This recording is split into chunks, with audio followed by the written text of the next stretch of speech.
has taken over. Let's go. It's Ferrall. Coast to coast. Steaks, chicks, stacks. You and I are going to make a lot of money. It's Ferrall, coast to coast.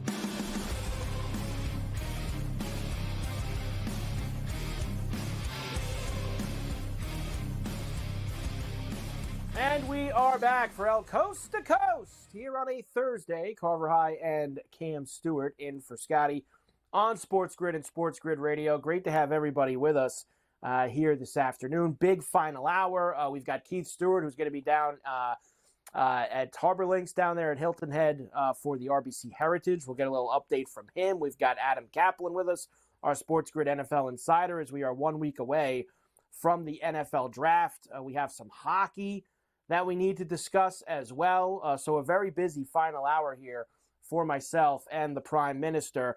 Almost everybody's in the barn, Cam. I guess that's the one thing. You know, we sweat out first-round leaders a lot. The one thing I'll say about these elevated events with the no cut and the 68, 69 golfers is they get done on time and they get done early. They actually get everybody in the clubhouse so you can go and cash that ticket. Unlike a couple weeks ago when I won with Akshay, I had to wait till the next morning because there was still guys out on the course. They never finish. So it's nice, Cam, that everyone's actually going to get in before 6 o'clock East. Great call, Carver. How many tournaments suspended all season long? You tell Kay Stewart when you talk to Keith, tell those guys at the PGA Tour, start earlier or figure it out, because there's no way tournaments should stop with like two groups on the course. Oh, they're dark. You know what? Figure it out. Start a little earlier. It's not that difficult. Great point by you, Carver. Stop making us wait.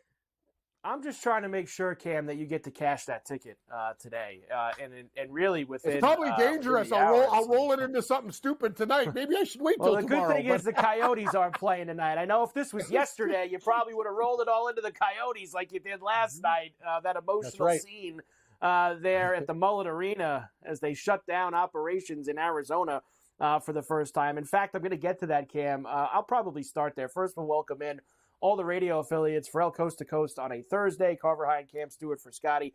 SportsGrid Radio, Sirius XM, Channel 159. Sports Byline. Good to have everybody with us here today. Hockey's pretty much done. Tonight's the last night of the regular season. There's maybe one or two small things that need to be ironed out tonight, which we'll get to in a moment. But we actually, last night, Cam, had a couple of legit storylines to finish up the season. One of them was Matthews was trying to get the 70th goal, which hadn't been done since 93 with Solani and Mogilny, and unfortunately he didn't get it. He sure tried, Cam. The guy had 12 shots on goal. I mean, he certainly tried. He had 12 shots on shots goal. Over. Yes. I thought Cooper had the best idea before the game because, Cooper didn't want to play his guys either. Kucherov was looking for his 100th assist, which he did get in the game. Cooper was like, we should just both pull our goalies and let the guys get the milestones and then send them up to the press box, right? Amazing. 20 years from now, nobody would have remembered that we did that in the final game. They would just remember that he had 70 goals. Cooper was probably right. That's why he's smart, John Cooper, for things like that. But unfortunately for Matthews, he finishes on 69 as the Leafs get ready for the Bruins. But Arizona, Cam, shutting the doors as they will be going to Salt Lake City.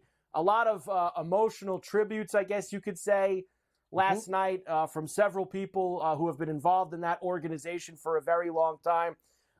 It sucks, Cam. It really does. And a lot of us have made fun of the situation for a long time. Oh, it's the Coyotes. They got no fans. They got But they're, the one thing is, Cam, that they do have some fans. They do have fans who have been with them since 1996 when they first went into that area. And there are fans who it does suck for today because they lost their hockey team. And there was times I thought I was going to lose mine. I thought there were times the Islanders were leaving the Long Island area, and they ended up hanging around. So I kind of sympathize with those people a little bit, Cam, last night at the Mullet Arena. I'm one of those guys, and Gabe worked for the Expos, and he lost his team. And I've been one of those guys, too, to go what's up with the Coyotes and the jokes and stuff like that. But when I see little girls crying and people, hardcore fans, they do have a fan base, right? Sure, maybe it's not as big, whatever, but the fans they have, they're rabid. And I saw people in tears. I saw old ladies in tears. And I got choked up last night watching. Nobody wants to lose a team, and I feel bad. The whole arena deal sucked. They couldn't get things done. And what the craziest thing is? The Coyotes are on the cusp of getting better, and Utah will reap all the rewards with Arizona with all their young players. You watch, they go to Utah, and they'll be on fire, and they'll get free agents. Well, you're right. They're going to get all that stuff. And look, this is not, I would not compare it to how good Quebec was, and then they jumped to Colorado and won a cup. Like, they're not that level of good. Like, they're going to go win a cup in Salt Lake City in 2 years. But you are right. They've been cultivating some young talent the past couple of years, and they're not that far off from being a playoff team again. You know, they beat Edmonton twice in the last week to finish out the year. Say what you want, whether Edmonton cared or not. They still went out and beat him. McDavid played last night. Draisaitl played last night. They didn't play hacks. So they have some talent on that team, Cam, and it's a shame for everybody that has been a hardcore fan of that team for 30 years. Let's get to tonight. Now, there are a few games. Pretty much all the Western Conference teams, or most Western Conference teams, are playing tonight to finish out their seasons. A few of these, Cam, is what we like to call friends and family only. There's absolutely nothing on the line, and they're just playing out the string. Minnesota and Seattle would be one of those. Minus 175 for the Wild, plus $1.45 for the Kraken, and a flat 6. I think for these games, Cam, games like this, games like Sharks Flames, I'm playing the unders. I think it's just, let's go. Let's get out of town. Let's nobody get hurt. Pass the puck around a bit. We'll get a couple goals, maybe 1 or 2 goals in, and let's get the hell out of here and get to the Bahamas. That's what I'm thinking, Cam. For all the teams that have qualified for the playoffs, I would consider that true. But I would say this. The San Jose Sharks are so damn bad when Edmonton beat them 9-2 or whatever. Like, I'll look for, like, Flames to get maybe 6-7 goals themselves in one of these games. I know we're going to go through all the games, but I'm looking at the crappiest team. I'll take the home team in the over, but anybody else involved in the playoffs, I'm with you, Carver. Here's a good example. You know what? You're right. Canucks and Jets. Both teams are in their spots. Both teams have to just get ready for game 1 this weekend. Let's just not hurt each other. And that's one where Bonus looks down at Tocchet and goes, all right, let's just get out of here as fast as we can. This has 2-1, 1-0. Somewhere somebody's going to get a goal, and they're going to shut it down because there's nothing on the table, and you don't want to get hurt. Sharks and Flames, you just mentioned it. Flames are minus 275 here. The total 6.5. I guess if we want to go with your theory, we'd play the over 6.5, right? If the Flames are going to go rack it up on them. I'm going to take the Flames minus 1.5, minus 2.5. I might go minus 3.5, over 6.5.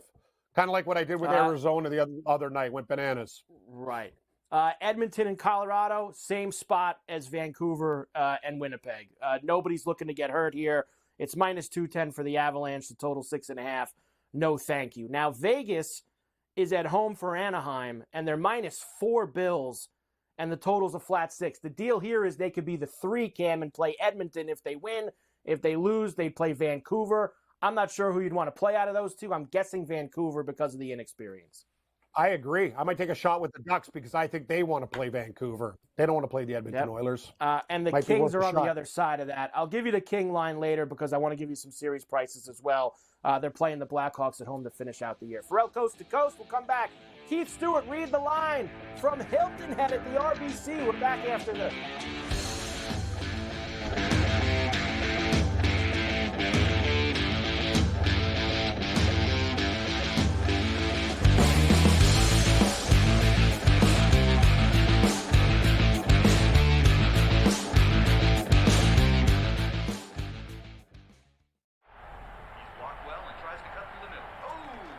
Your gut says Miami is going to win, and you should take the over.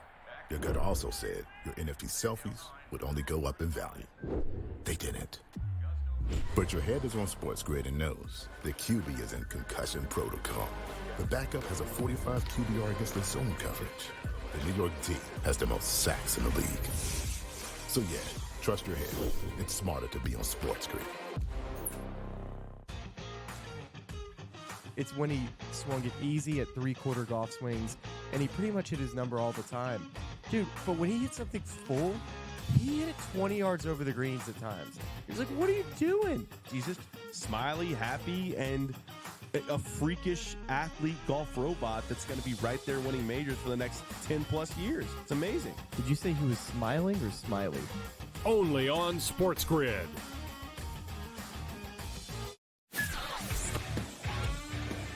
They're still the best. They're still the champs. Everyone wants to crown the Celtics the champions, but that's not the way it works. They got to beat them. And, they got to get through the East, which isn't going to be fun to begin with. Everyone thinks it's so automatic. If it's just Boris is kind of losing his power, if whatever his tactics have been, move on.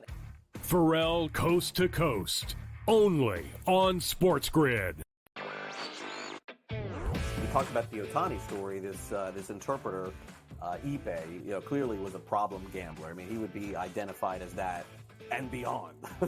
Now, there are a lot of others that are out there. The timing didn't seem great. It seemed slightly tone deaf in terms of, maybe now isn't the time to say it. But the sentiment itself, you have to agree with. There's only so much a sports betting company can do, right? Newswire, only on SportsGrid. It's smarter to be on SportsGrid. Your 24/7 sports wagering network. The early line. Magical and historic season in Lincoln, Nebraska continues. He is the best player in the NBA, but also in the biggest moments where the national media is watching. Newswire. Something that we have never seen happen before with one of the iconic coaches in the game. Ferrall Coast to Coast. The team covers. It's automatic. It's every time. Not sometimes. It's every time. Game time decisions. Luka is actually far more dangerous from three on the road this year than at home. This game here tonight, you may want to consider taking as many points as humanly possible. In-game live. Prime time. We got not one, but two coaches fired systems in place. Sports Rage Late sort Night. of has letdown written all over it. It's going to be hard to match the emotion that they played with the other night. It's smarter to be on SportsGrid.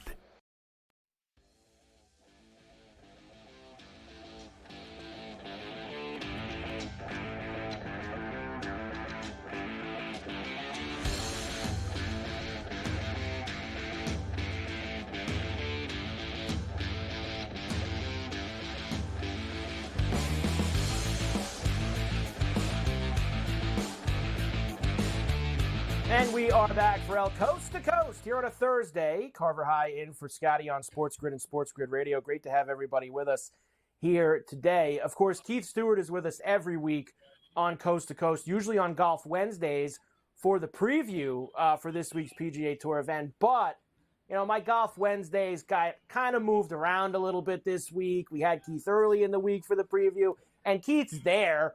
He's at Harbortown for the RBC Heritage, so I figured, let's find out what's going on down in Hilton Head and bring Keith Stewart in from Read the Line. Keith, it's good to see you as always, and I will say, you've got the beautiful view behind you. I've been watching all day long. It looks like a tremendous day down in Hilton Head.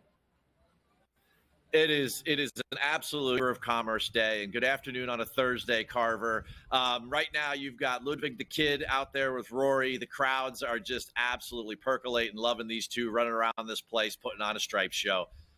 It's just a fantastic day here at Hilton Head. This is why people do it. I'll start there with those guys, and then we'll get to some of the guys that are already in the clubhouse from earlier today, because you were just out following those guys around. That's a heavyweight late in the day pairing for them here at the RBC, having Rory and Ludwig together. The crowds I've been watching with them are enormous. And you got both guys, Ludwig, a heavy pressure Saturday and Sunday at the Masters, still a young kid. It's really the first time he's playing a lot of these events as well. First time he's playing at the RBC Heritage. And then you have Rory, who didn't have the most stressful Saturday and Sunday at Augusta because he wasn't really in the mix. How did both guys look out there on the course? They both looked impressive. The kid looked a little bit better than Rory. Rory's not driving the ball as well. He's only hit half his fairways, 6 of 12 through when I had to walk in and come talk to you. Ludwig's doing what Ludwig does. I mean, he's 4 under on 3 par 5s. I don't think the pressure of the weekend got to him when he striped that 2-iron from 271 yards on 5 to like 8 feet and made eagle. That was probably the highlight of my walking around earlier, was that both guys made eagle, Rory from the bunker and Ludwig hitting that bomb with the 2-iron. These two guys, I mean, they're super impressive and a lot of fun to watch. Well, you mentioned Rory with missing the fairways. I mean, that's also for a place like this. It's not really a bomber type of course, and Rory's a bomber now. I mean, Rory's a bomber, so you can't really do that at this place, right? Well, of course, he's got the new mini driver in the bag, so he's using a club that he's only tested. So I've seen a couple loose shots with that particular club. He has not hit a lot of the big dog. It's been more of that new kind of, club that, I wrote about, and Fleetwood's been using it for over a year, and a lot of the different guys. JT's been testing one from Titleist, and Callaway has one that's mixing around the bag. These guys are throwing that 3-wood out because they don't use it. And that mini driver is becoming a lot more popular, and Rory's just adjusting to it. And let's be honest, he wasn't that sharp last week. This forces more accuracy this week. So I just don't see this being a good fit to start with. Ludwig, on the other hand, it's a stripe show. It's a stripe show. Speaking of stripes, I'm watching Xander just put one on 16 right next to the sticks. So Schauffele is going to get himself a birdie. He's had kind of an up and down day as well. Scotty Scheffler, when we spoke early in the week, we kind of wondered, he's been so good for such a stretch here that maybe the, all night Sunday, Butler cabin, interviews, private jets, back home back there would catch up. I think the front nine maybe felt it a little bit, Keith. He had some opportunities for a course that people were scoring on this morning. He wasn't really doing any of that. He had his one bogey on the front nine, but of course, I even saw him live at one point at 13-1, and him in double digits live. We haven't seen that in weeks. So it's still at 9 right now. But of course, he closes good with 2 birdies in the last 3 holes. Well, what he said it himself in the press room the other day. He said, "I'm tired. I got to manage my rest for the next couple of days." And I think he meant Thursday and Friday as well. He knows this is a no-cut situation. This is like typical Tiger back in the day. I'm going to the first day, shoot a couple under par, get a feel for the golf course, and then I'm going to go deep. And, you can cause a lot. Keith back in a moment there. We lost Keith's connection out there at Harbor Town for a moment. And we'll get Keith Stewart back down there. Got a little glitchy on us for Keith, so we'll get him reset and we'll get him rolling back with us here in a moment. But yes, Scotty, like he mentioned, he can kind of feel the place out here for the first day or two. He's still going to be just 6 shots back with 3 rounds left to play, so that should not be a problem whatsoever for him as he continues to move forward in this golf tournament. We will see how it goes getting Keith back up. And he's 9-1 live right now. So Scheffler at 9-1, and that's with being 6 shots back. Like I said, seeing it at 12 and 13 was a really nice number that we had early on for this one. JT Poston is in the clubhouse right now at 8 under, and he's plus 650 is the live number for JT Poston, as he had a great job. We'll try Keith one more time here and see if we have him up. Keith, we were just talking about Scott. He's still sitting at 9-1 right now, even though he's just 6 shots back and he's got a lot of golf to play. No, he's got a glitch. Okay.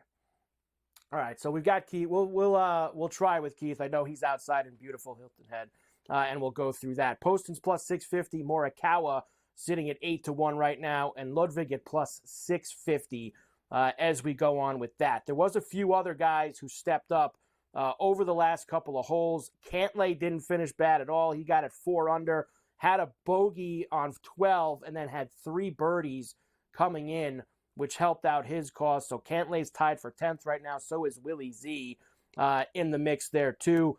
Taylor Moore, who we had for first round leader, unfortunately had a great front nine, had 4 birdies on the front, and then did not finish that great on the backside. So we have that cooking there for the golf. Rory is out there now on 18, and he is about to be done. And we like this. They're going to be done nice and early, and we can plan our attack for round number 2 tomorrow at Hilton Head for the RBC Heritage. All right, there was 1 or 2 other hockey games for tonight. We'll go back and we'll take a look at those here, and then we'll bring, we got Adam Kaplan coming next. Chicago and the Kings is the other game. Now, another -4 Bills for LA tonight at the Crypto. Blackhawks finishing off what has been an absolutely dreadful season for them at plus 310. Total's going to be a flat 6 in that one tonight. Kings have a chance to get as high as the 3. If the Kings win tonight and Vegas loses, the Kings will move into the 3, and they'll play Edmonton in the first round. Vegas would fall back into a matchup with Vancouver, which I believe I saw was going to start, or shall I say, they were going to play Dallas in that one because Dallas is the one. So Dallas would end up playing the Kings in the first round for that. We'll try to finish out with Keith here for the last minute. Keith, 9-1 for Scheffler, and the Postman is in the house at 8 under. We love the Postman. Of course, when I'm not on him, he plays well. Hey, the Postman delivers, but you know what? The mail.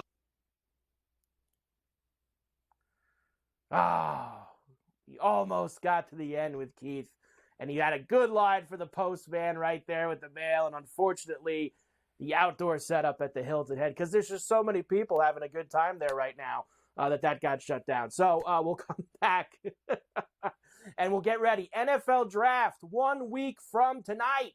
Adam Kaplan, our SportsGrid NFL insider, will be with us next. He has some odds for various things. Of course, we have this number 2 and 3 pick. The odds have shifted a lot for both of those we will discuss. He has some over-unders for the number of players, number of quarterbacks in round number 1. So we will do that with Adam, too. And I want to ask him, too, I saw Josh Allen speak today as well, and the Bills. We'll see if we can get him a wide receiver next week in the first round. Ferrall coast to coast on a Thursday. Carver High in for Scotty on SportsGrid and SportsGrid Radio. We will come back. Adam Kaplan, our SportsGrid NFL insider, next on the grid.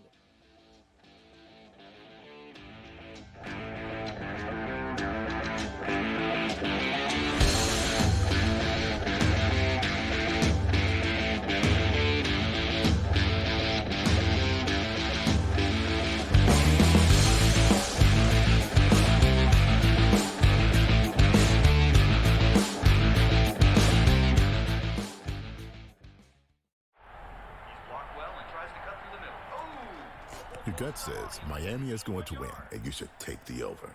Your gut also said your NFT selfies would only go up in value. They didn't.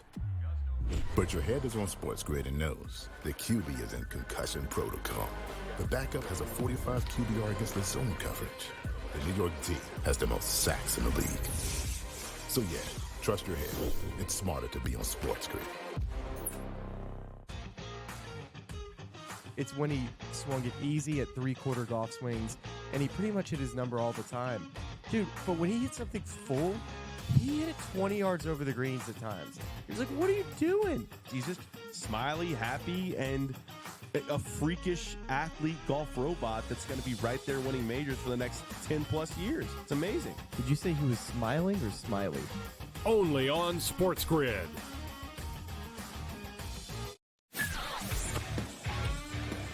They're still the best. They're still the champs. Everyone wants to crown the Celtics the champions, but that's not the way it works. They got to beat them. And, they got to get through the East, which isn't going to be fun to begin with. Everyone thinks it's so automatic. If it's just Boris is kind of losing his power, if whatever his tactics have been, yeah, move on. Ferrall coast to coast. Only on SportsGrid.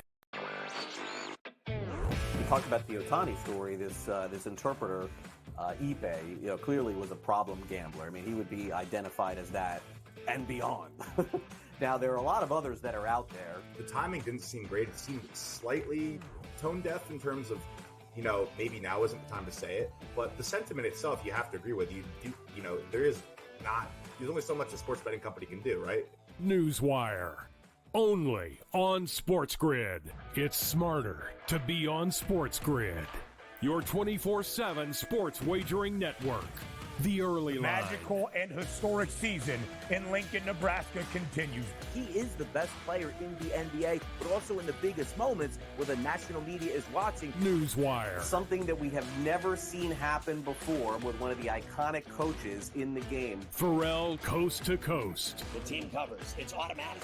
It's every time. Not sometimes. It's every time. Game time decisions. Luka is actually far more dangerous from 3 on the road this year than at home. This game here tonight, you may want to consider taking as many points as humanly possible. In-game live. Prime time. We got not one, but 2 coaches fired systems in place. Sports Rage Late Sort Night. of has letdown written all over it. It's going to be hard to match the emotion that they played with the other night. It's smarter to be on SportsGrid.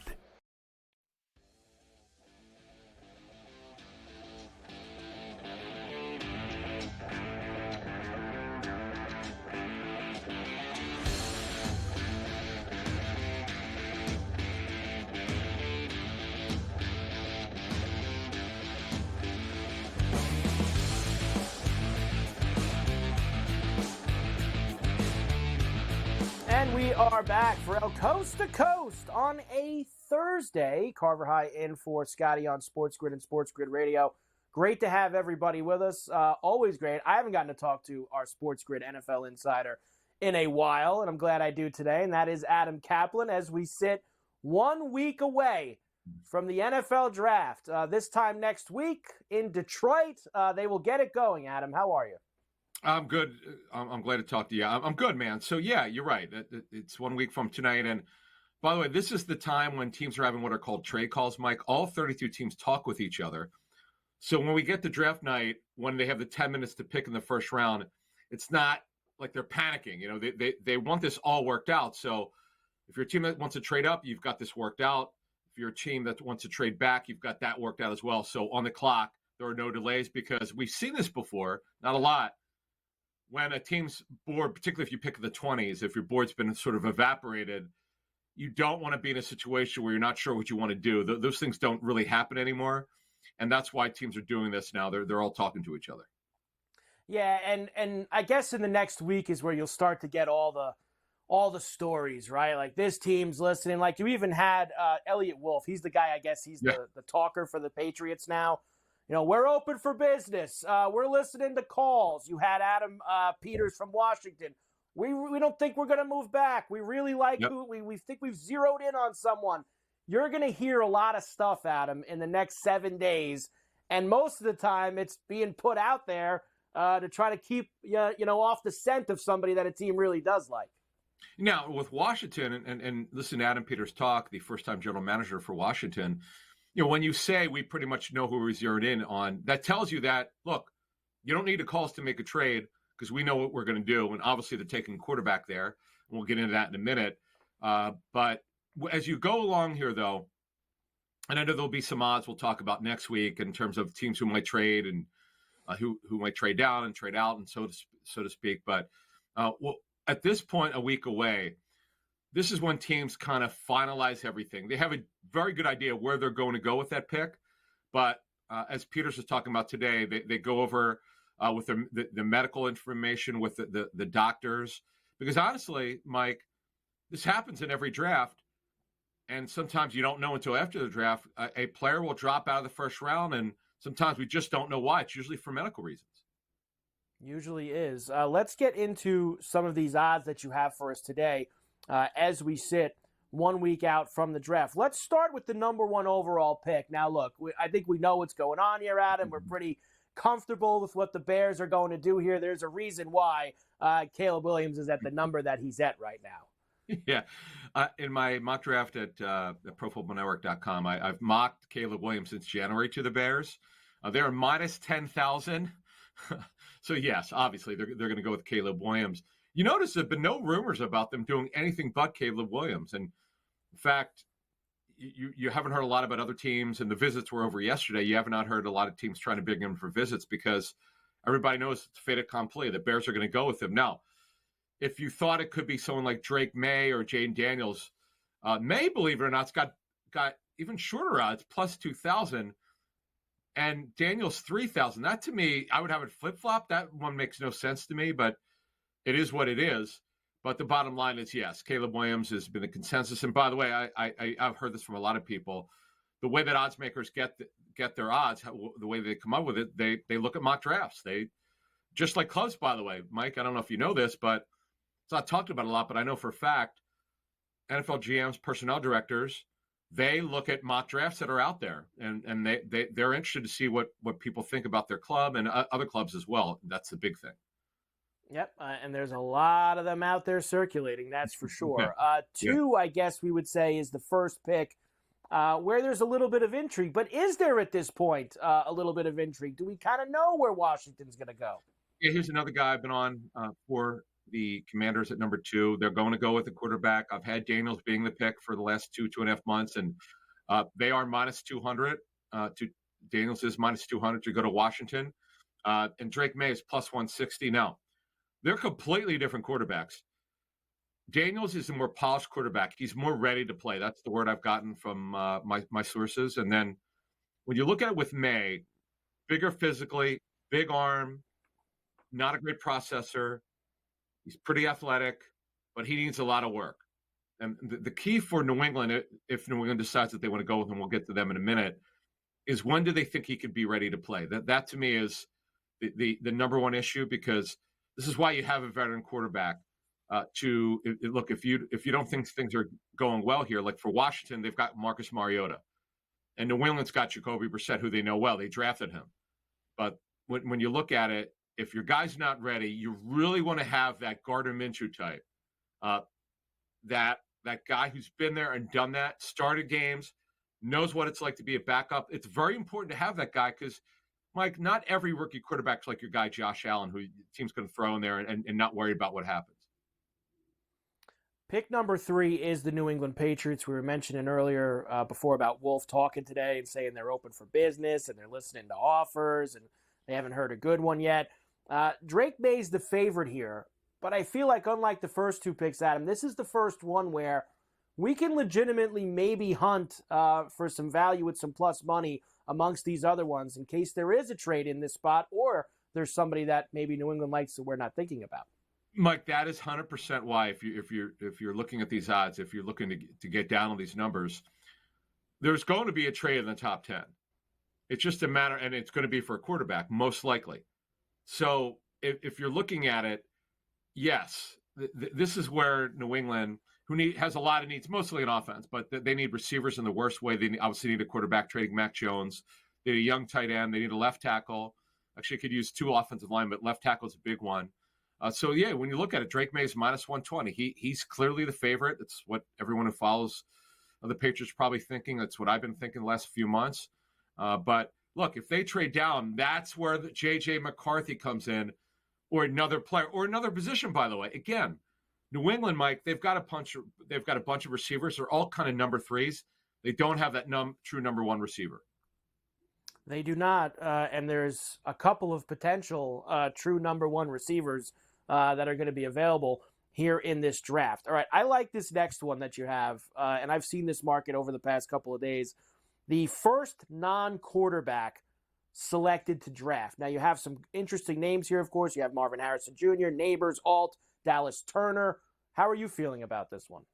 So here's the thing. If you're looking at this number early, you should wait till the draft. Why? Because the Cardinals have arguably, Mike, the NFL's worst team, okay? Yes, they should go with Marvin Harrison. They don't have a starting receiver right now. They have the NFL's worst receiver core. And they have a quarterback, so they don't need a quarterback. If you're a team that's looking for a quarterback to trade up, the Cardinals at number 4, your hotspot. Well, that could eliminate, though, because it depends how far the Cardinals would trade down. And, yes, they would need a receiver. By the way, the Giants need a receiver. There are 3 or 4 teams in the top 10 that clearly need a receiver. But when you look at it, Marvin Harrison at minus 500, he's the clear guy. I've mocked him there since January. There are people I've talked around the National Football League, Mike, that believe Marvin Harrison Jr. not only has a chance to be a Hall of Famer like his dad, he has a chance to be better than his dad, Marvin Harrison. Wow, that would be something else. That would be a hell of a draft pick if you're able to get that done through him. The next 2 guys are Neighbors and Odunze. Who will be drafted first? Neighbors is the favorite significantly. Yeah, and I have him in my latest mock at ProFootballNetwork.com. I've got him going to the Chargers at number 5. And he is, by the way, the heavy money is on him at minus 310. And Odunze is plus 205. Odunze could go as late as the Jets at number 10. That's the latest he should go. And he could be in play at number 5. But right now, Neighbors is looked at around the National Football League as the best player. I'm talking to so many coaches, so skilled. He's what we call a Z receiver, the same position that Stephon Diggs played for Buffalo. He's that move receiver, whereas Odunze is that X receiver, that single side receiver, that quote unquote number 1 receiver, typically with size.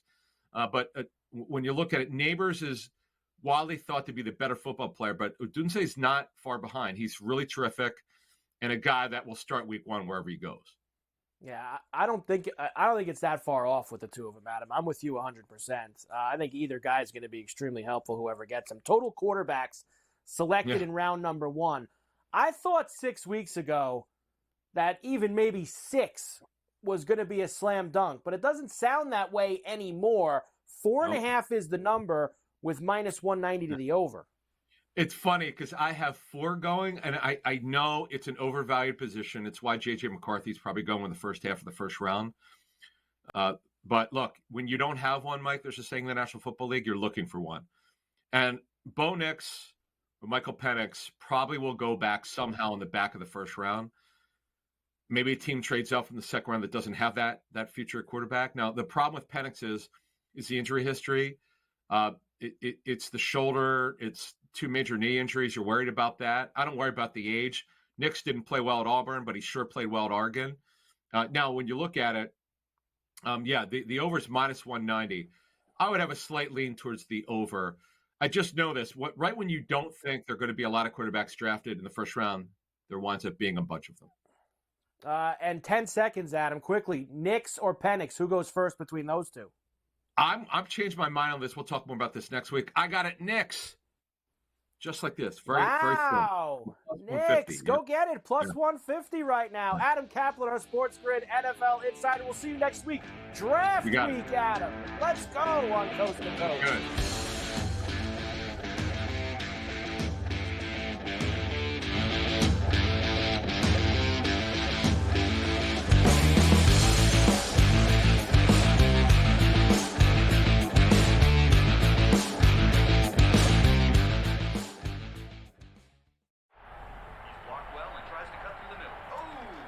Your gut says Miami is going to win, and you should take the over.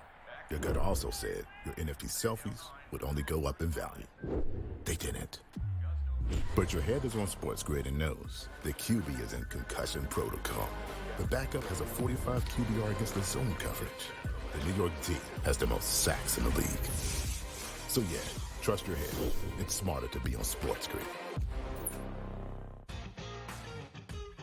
It's when he swung it easy at 3/4 golf swings, and he pretty much hit his number all the time. Dude, but when he hit something full, he hit it 20 yards over the greens at times.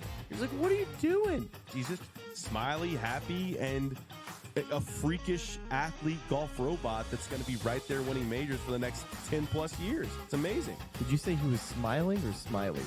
Only on SportsGrid.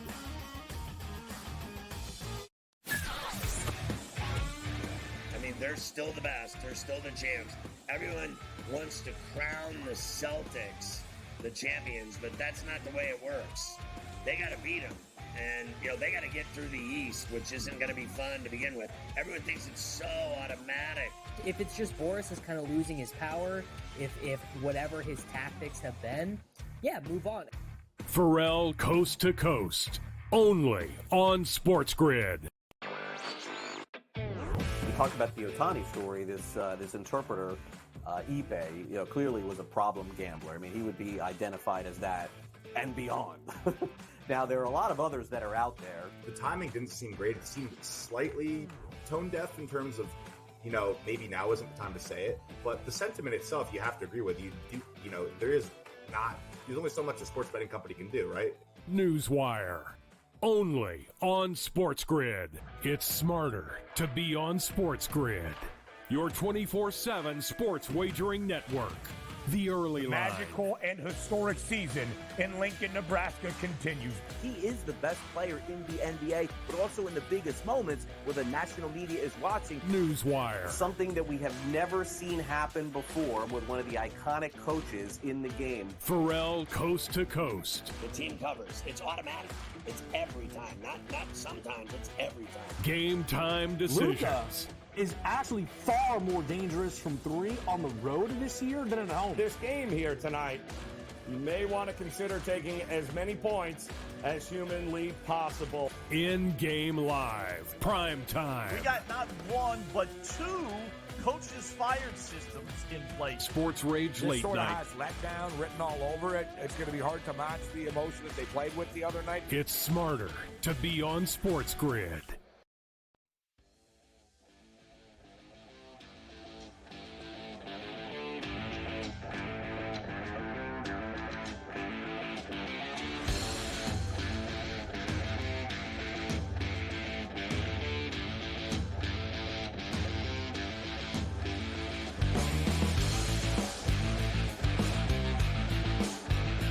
And we are back for Coast to Coast here on a Thursday. Carver High and Cam Stewart in for Scotty on SportsGrid and SportsGrid Radio. Great to have everybody with us. BetMGM, I love this one. Scotty's been telling you about it. Their Grand Slam Jackpot promotion. This, of course, is every Friday, Saturday, and Sunday throughout the Major League Baseball season. The MLB Grand Slam Jackpot, a weekly bet and get promotion. You got to place a $10 or more wager on any player to hit a home run every weekend, Friday, Saturday, Sunday. If the player hits a grand slam on that day, they can win the $50,000 daily prize or share of the prize with every other winning bettor. How about that? And for somebody like me who loves tater time, I absolutely have to be involved there. So go to BetMGM.com or your BetMGM Sportsbook app for all of the details. Grand Slam Jackpot coming up. Tomorrow is Friday. So make sure you get involved there. All right, Cam, welcome back. They are almost done at Harbortown. We only have a couple of groups left on the course. You said that Morikawa had to jar that one out from the fairway to get to 8. He did not do that. So Morikawa is not going to get to 8 under here in this first round. And that only leaves, according to my book here, Bryce Garnett, who's on the 16th at 2 under. Webb Simpson, who's on the 18th at even. Yep. Xander Schauffele, who's also on the 18th with Morikawa, and he's +1. He's had an awful day. Gary Woodland's 2 over on the 18th. And Nicky Dunlap, who's 3 over on 16. You want to call it, Cam, or not? Can we call it? Let's call it. Yes. The postman delivers for Cam Stewart, a first-round leader at 45-1. What a job by you, Cam. That's tremendous. I love Carver, when the postman comes, I open up the mailbox. Bill, bad news, Bill. Now he gave me an envelope of money. I love you. I love Ciano. I love you guys so much. You're my good luck charm, Carver. You're Irish. You're like that rabbit's foot that I carry. I need one. Anytime I do a show with you, good things happen. I don't know what's going on. Thank you. How about this? Yes. Now, a few weeks ago down in San Antonio, I got the first-round leader, and then you ended up hitting the full tournament. Now, it happened to be the same guy, but either way. Can we do that again this week, Cam? You hit the first-round leader. Can I have Sunday? Can I get one of my guys on Sunday to win this tournament? And you know who we both want? Of us eat? Hoagie. We both are on 2 hoagie sandwiches. 90 and 100 to 1. Sandwiches. Sure. That's fine. If Tagala wants to get in there, if any of our guys would like to be involved, that would be perfectly good for me. I think we have a few guys in striking range besides them. Oh, Seppi finished 5 under also. Straka in a tie for 4th. So Seppi could be, I don't think I have him, Cam. I only bet him the top 20, but he could be a good live ad at still 25-1 at 5 under Sepp Straka. So that could be a nice live ad for us, Cam, going into tomorrow because I think this is a good course for Straka that while he's been playing. So that's a great start to our golf weekend. We always do well at the RBC Heritage at Harbortown, and we continue our winning ways here on C2C. Hockey, Cam, we'll do more of an in-depth breakdown of all these series tomorrow, and we'll have our other two, the rest of our series in the bag too, when we figure out what's going on with Vegas and with LA tonight. But I did want to give you the numbers quickly on a few of these series. Boston and Toronto, now Boston -120. So we did see when this first came out, a little bit of a pick'em, a little bit of an even, both the same number. Now it has drifted to -120 for the Bees, even money for the Leafs. Here's the thing. Can I make a case for the Leafs? Probably not. I feel like I'm like Lionel Hutz going into a courtroom against the best lawyers in the world. Who's the guy? If the glove don't fit, you must have quit anyway. Shapiro, whatever. I'm done. Yeah, Johnny Cochran. Thank you. See, that's why I love Seattle too. He's a Seton Hall Pirate. Sorry, I'm so spun thinking about actually winning money. I'm happy. Here's the deal. Boston's beaten the Leafs every single game this year. They've all been close. I'm telling you, they've been waiting for this moment, Carver. Boston has 2 things over the Leafs: a better goaltender and a better coach. And their defense, they have guys, but the Leafs are going to get some guys back. Let me tell you, all they have to do is shut down the top line. Worry about Pasternak. They're a deeper team. I really believe they get it done. But I'm going to tell you this. If it goes to 7, I'll be scared because they'll probably lose. But I think, what do you think, Carver? Is it the year they get the monkey off the back? They finally get it done? I think they're a better team with the additions of Bertuzzi, who used to play for the Bruins, and Domi, and a couple other guys. They added some guys who were tougher, and they got to deal with Boston. I think the Leafs can. I think the addition of some of that sandpaper that you just mentioned is something that can absolutely get them over the top. Now, look, they've lost to the Bruins in all these playoff series. It's not like they get swept in them, Cam. I mean, they're all 7-game wars pretty much every single time. I think the Leafs could beat them. I think that the Leafs got a little bit of the monkey off their back last year by winning that first-round series against Tampa, at least this group of Leafs, obviously. I don't think this Bruin team is as good as some of the teams that they've had the past few years. I think you saw their goaltending that they currently have lose in the first round of Florida last year. I think that you could see that again, especially with the firepower that Toronto is going to bring.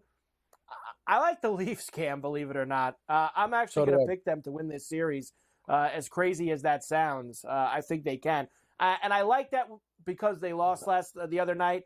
We got these rivalry matchups. I like the juice here. I don't think it would have been the same Florida against Toronto, Boston, Tampa. I know that would have been good series no matter what. But you get the two blood rivalries with Boston, Toronto, and then the Lightning and the Panthers. And you know these two teams, Cam, absolutely hate each other over the last few years in the playoffs. Minus 175 for the Cats, plus 145 for the Lightning. You know what, Carver? You're right. And it's one of those situations where it's like it plays out perfectly. We have a battle of Florida. Florida beat them 2-1 in the season series. I don't really think that matters too much. Tampa Bay's been playing a lot better. I don't know, man. I started to look at Florida. I'm starting to think, are they out of gas? Like Kucherov has a bounce in his step. Like, I think this series is going 7. I think it's, me and Gabe talked about it, bloodbath. It's going to be an absolute Florida dirty team. Tampa, a lot of dirty players on their team. A lot of scrappy, dirty plays. This is going to be a real ugly UFC-style series, man. A lot of hits. I think this is like what we said earlier with the NBA. I think this is one of those series where you split it and you take both teams to win in 7, something like that. One of those deals, because I think this is going to be a lot of distance, that's for sure. In the Metro, some bigger numbers here. The Rangers are minus 375 against the Caps, who are plus 280. And I'm going to kind of combo meal these, Cam, because Carolina is also an enormous number against the Islanders, minus 350. Islanders are plus 260.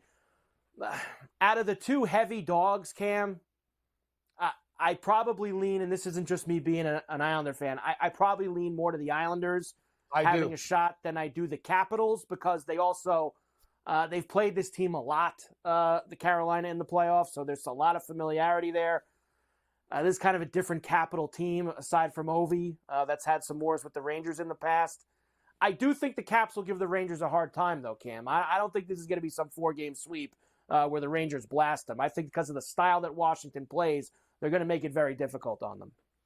Yeah, I still think the Rangers can win in 5 or 6. I don't think it's going to be a sweep, but I have a lot of faith in your Islanders. And watching them up close and personal with Kurtz that night, I think they got great goaltending. And I don't care. Freddie Anderson, I know Freddie Anderson probably more than anybody watching the Leafs for years. He's had a wicked year.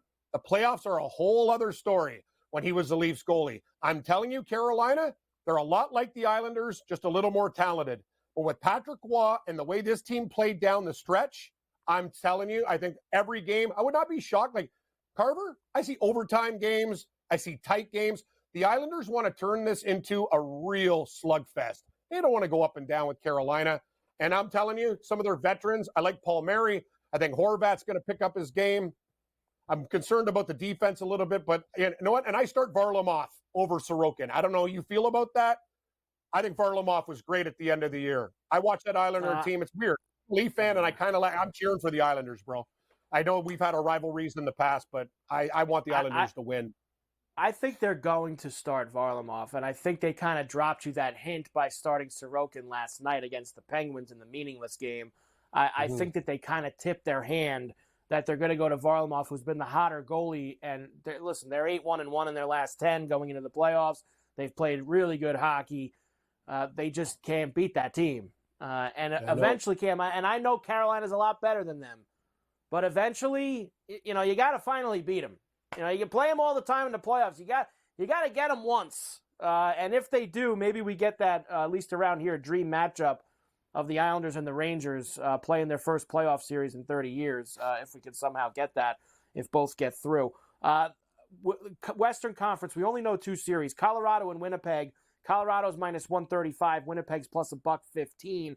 And I'll also throw in there, Cam, and I don't even have the board for that, the Canucks are minus 150 against Nashville, who's plus 125. And I got to tell you, Cam, I know Vancouver's had a great year. I know Gabe loves them, and Gabe talks them up a lot, but I just feel like Nashville might get them here. I think I kind of like Nashville in this series, especially the way they played the last 2 months. It's interesting you say this, Carver, and I'm pessimistic about Canadian teams. The one Canadian team I worry about the most winning is actually Vancouver. I think they go 3-1 or 4-0 in the first round. I think the series goes 7. Nashville and the Canucks have had classic rivalries of the past. I remember when Kessler was on that team, and Nashville was good. I was there. I watched them play at the Bridgestone. It's going to be a great series. And I'll tell you this: I think the Jets beat the Colorado Avalanche. I think they have superior goaltending, and I'm betting on the Winnipeg Jets. Notorious gaggers like the Leafs. I think they actually show up in this series. Kyle Connor coming back. Give me the damn Jets. And I think the line tells you the story too. Like, people are like, Colorado, how come they're on? Yeah, there's a reason why the line is where it is, because the Jets can win. And we'll when we really get into these a little bit more tomorrow, Cam, I think we'll come up with each of us need to have a couple of those kind of deeper ones like we had with the NBA before. Yep. Whether it's the game 1 series parlay, how many games in the series. We're gonna have to get some fun bets for these NHL first round series, and we'll do that tomorrow here on Coast to Coast. I've just talked to Adam about this. The draft's 1 week away. I think the one thing I'll say, Cam, and me and you're with me on Monday as well. We're probably going to really dive into a lot of draft stuff with it being that week. You're going to get a lot of stories over the next 7 days about some of these quarterbacks at the top. A lot of smoke that you got to kind of move that smoke out of your face, Cam. If you're going to be betting somebody's second pick, third pick, number of quarterbacks in the first round, all this stuff, there's going to be a lot of shady info out there, I feel. Great call, Carver. Don't believe all these reports. Some of them are not real reports. It's clickbait. I do believe Daniels is going to go second and Caleb Williams will go first, and that's what I got for now. Other than that, people talking about May dropping, I don't know. But I like the 1-2 exacta for sure. I think anything from 3 on can happen in this draft. Anything from pick 3 on. And, I mean, I got Joe running around here the last few weeks. He thinks May's going to drop like a rock. And, look, he was right the last 2 years about Malik Willis and about Will Levis. They both fell. And Joe's trying it again. He's looking for the I said it, saying that Drake May is going to go tumbling down the draft board. We shall see. Ferrall, Coast to Coast, we're back. Wrap it up after this.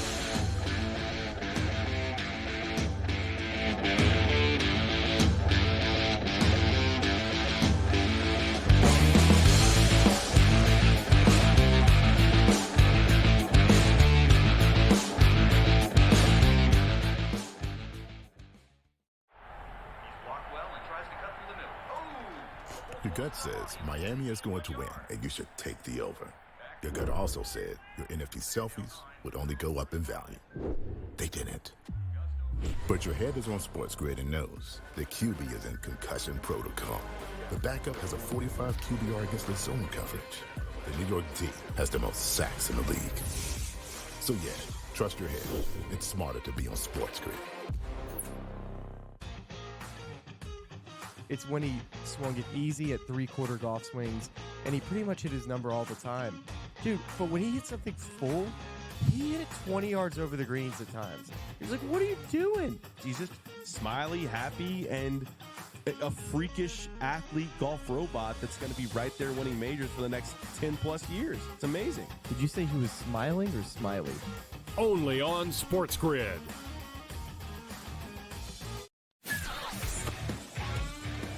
They're still the best. They're still the champs. Everyone wants to crown the Celtics the champions, but that's not the way it works.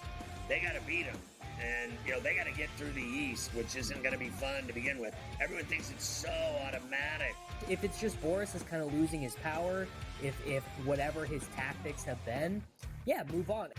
Ferrall Coast to Coast, only on SportsGrid. We talked about the Ohtani story. This interpreter, Ipe, clearly was a problem gambler. I mean, he would be identified as that and beyond. Now, there are a lot of others that are out there. The timing didn't seem great. It seemed slightly tone deaf in terms of, maybe now isn't the time to say it, but the sentiment itself, you have to agree with. There's only so much a sports betting company can do, right? Newswire, only on SportsGrid. It's smarter to be on SportsGrid. Your 24/7 sports wagering network. The early line. Magical and historic season in Lincoln, Nebraska continues. He is the best player in the NBA, but also in the biggest moments where the national media is watching. Newswire. Something that we have never seen happen before with one of the iconic coaches in the game. Ferrall Coast to Coast. The team covers. It's automatic. It's every time. Not sometimes. It's every time. Game time decisions. Luka is actually far more dangerous from three on the road this year than at home. This game here tonight, you may want to consider taking as many points as humanly possible. In-game live. Prime time. We got not one, but two coaches fired systems in place. Sports Rage This Late sort of Night. has letdown written all over it. It's going to be hard to match the emotion that they played with the other night. It's smarter to be on SportsGrid.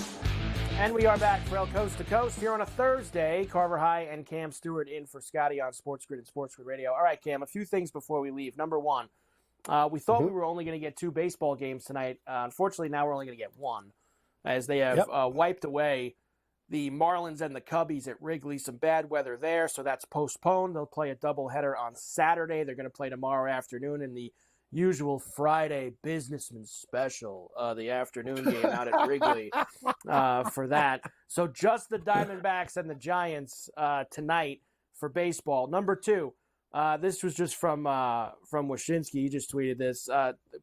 Applications were filed with the U.S. Patent and Trademark Office for trademarks on the following team names. This is for the Salt Lake hockey team: Utah Blizzard, Utah Venom, Utah Fury, Utah HC, Utah Hockey Club.